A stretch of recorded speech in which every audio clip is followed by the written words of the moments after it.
Hello everyone, I am Dr. Eric Morrison. This is 7 Under 3, and I'll be covering trading education, more specifically Forex swing trading, using the TC2000 platform.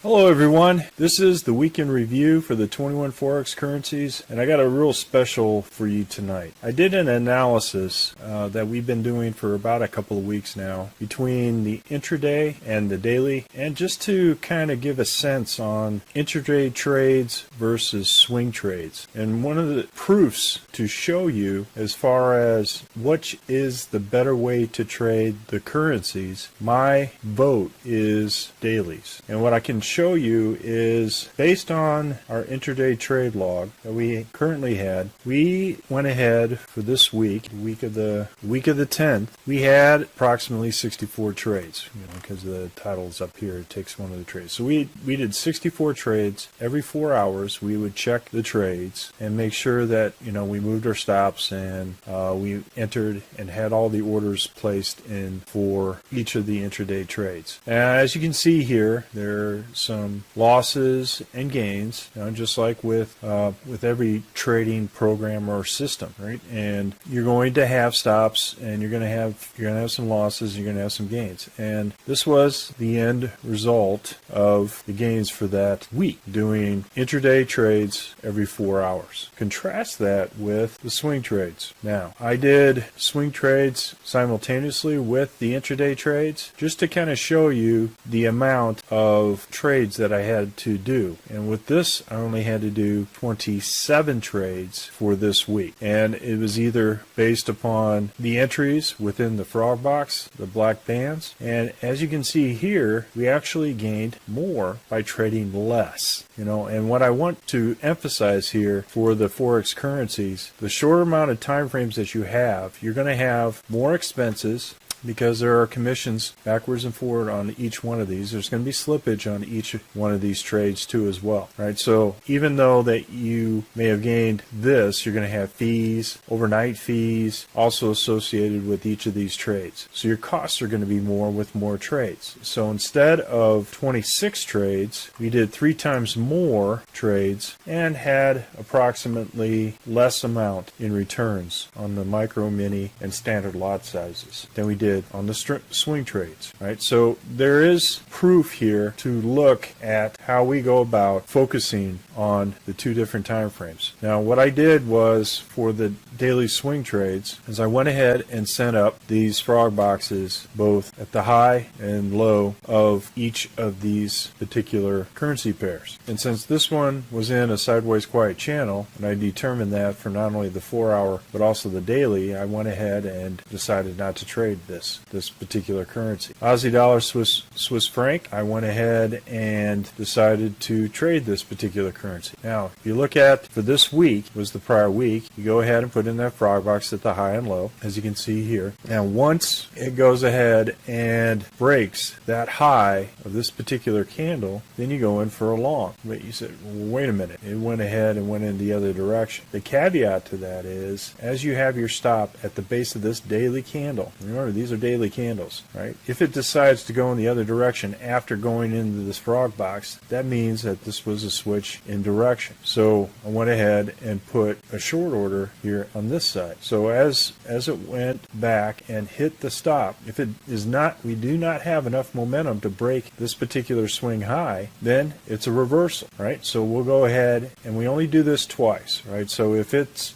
a long and it stops out, then it goes short and it goes back up, then I get stopped out twice and I don't trade this daily position. But what my goal is to get to at least break even plus dinner for 2 on one of these daily swing trades before I cancel out the short, right? So this is my trading strategy for these frog boxes. So here I had a stop here for this particular long. We went ahead and stopped out on this day, and we entered short. We had a short order in here just below it. Went ahead and entered short, and then we were able to follow our stops down to close out on that Friday. You can still be in the trade if you wanted to hold the trades over for the Friday.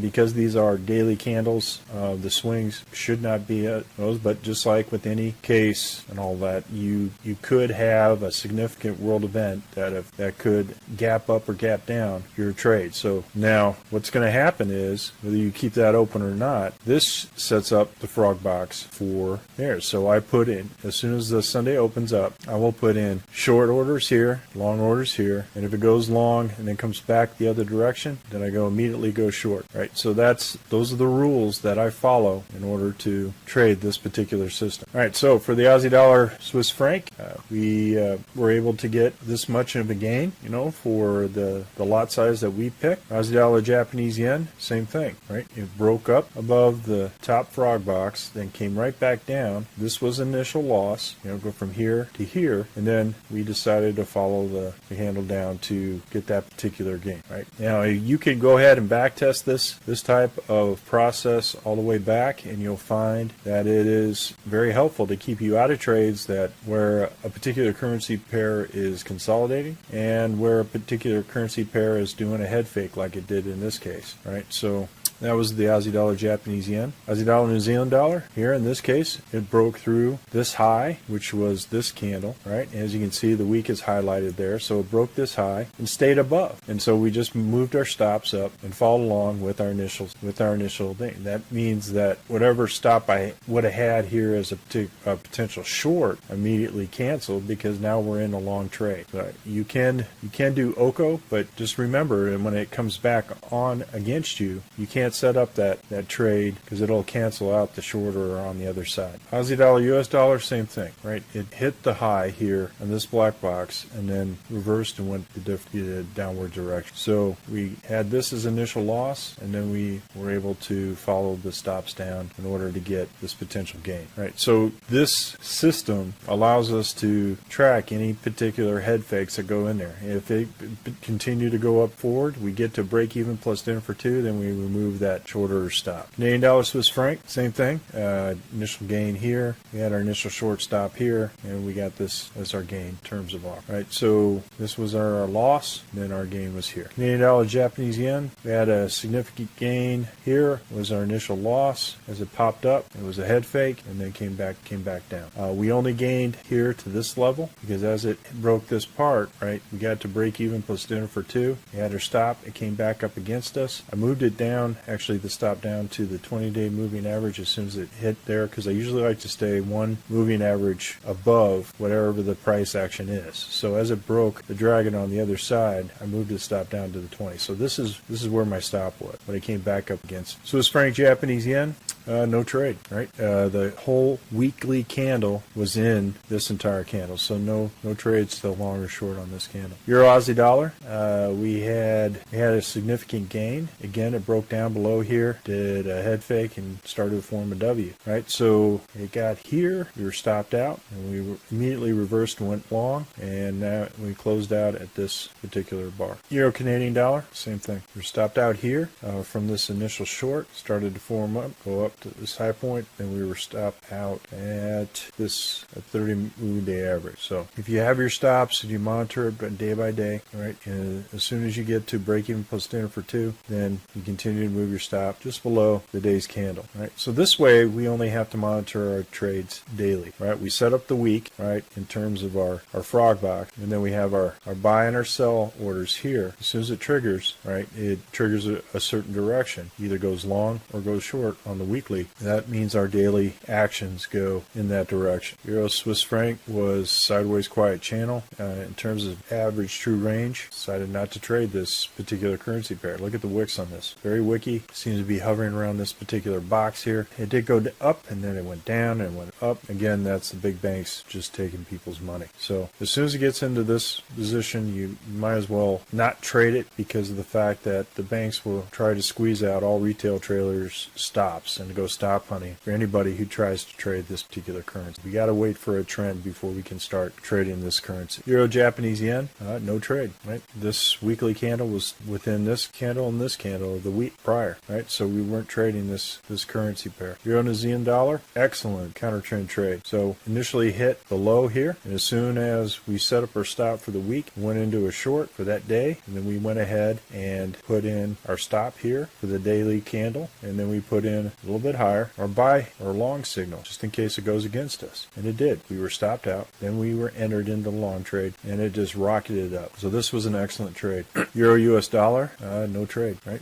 Weekly candle was in this weekly box. So if it doesn't trigger a long or a short, we don't trade it. Now here is where it breaks out of the weekly box, which is very interesting here. I did not trade this because it was in sideways quiet channel, but as soon as it broke, right, you see the power of these boxes, right? It went immediately shot down to this level. I didn't trade this, but look at where you put your second and third positions are the swing lows of the RL10 and the belly of the dragon, right? So this would have been, if it was traded via the weekly box method, pretty significantly in terms of a significant gain. But now we are activated now to trade this particular currency now because it is trending. Zealand Swiss franc, see here, initial loss up there with that particular trade. So we did initial long. It was a head fake showing up in M formation. We had our short entry here, this location, immediately shot down and continue to go shoot down. So what you can do here, like I said here, is make sure that you have your positions, your second position here, this